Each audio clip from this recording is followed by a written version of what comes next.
Ever wondered how to effectively answer the compare and contrast question in GCSE English language? Well, you're not alone. Many students find this question a bit of a challenge, but it's crucial to mastering your English language exam. It's all about understanding the similarities and differences between two texts. So what exactly is a compare and contrast question? Simply put, it's a type of question that requires you to identify and discuss the similarities and differences between two pieces of text. It's not just about stating the obvious, though. You need to delve deeper, analyzing how the author's choices contribute to these similarities and differences. Why is this important, you ask? Well, it's a great way to demonstrate your analytical skills, your understanding of the text, and your ability to communicate this understanding effectively. It's a higher tier question, which means it can help you secure those top grades. Now that you understand what a compare and contrast question is, it's time to delve into the key elements of a good answer. So you're faced with a compare and contrast question. Where do you start? Well, breathe easy, because we're going to break this down into manageable steps. Firstly, clarity is key. Ensure your answer clearly indicates which text you're referring to at all times.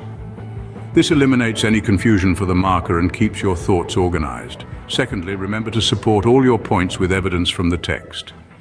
This isn't just about stating your opinion, it's about backing up your thoughts with concrete examples. Now let's talk about staying on track. It's easy to veer off course when you're dissecting two texts. A simple trick to avoid this is to reuse the words of the question to frame your answer. This will act as a constant reminder of what you're being asked to do and ensure your answer remains relevant. Timing is another critical factor. Compare and contrast questions are usually high tariff, meaning they're worth a lot of marks and require a substantial response.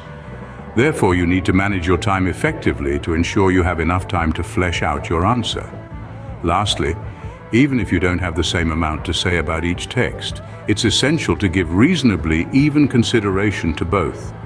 This doesn't mean your answer has to be perfectly balanced, but both texts should be discussed in enough detail to show you've engaged with them thoroughly. By following these steps, you're setting yourself up for success.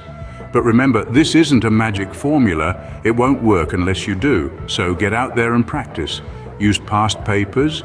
Use the text you're studying in class. Use anything you can get your hands on.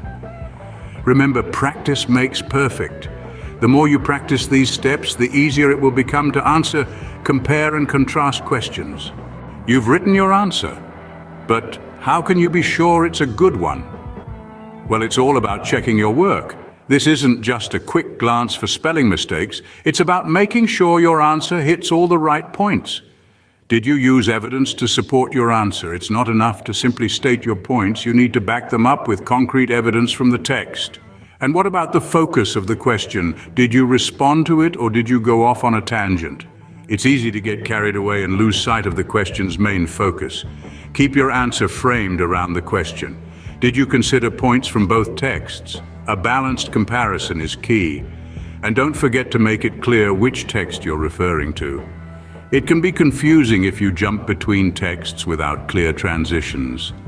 Remember to always double-check your answer.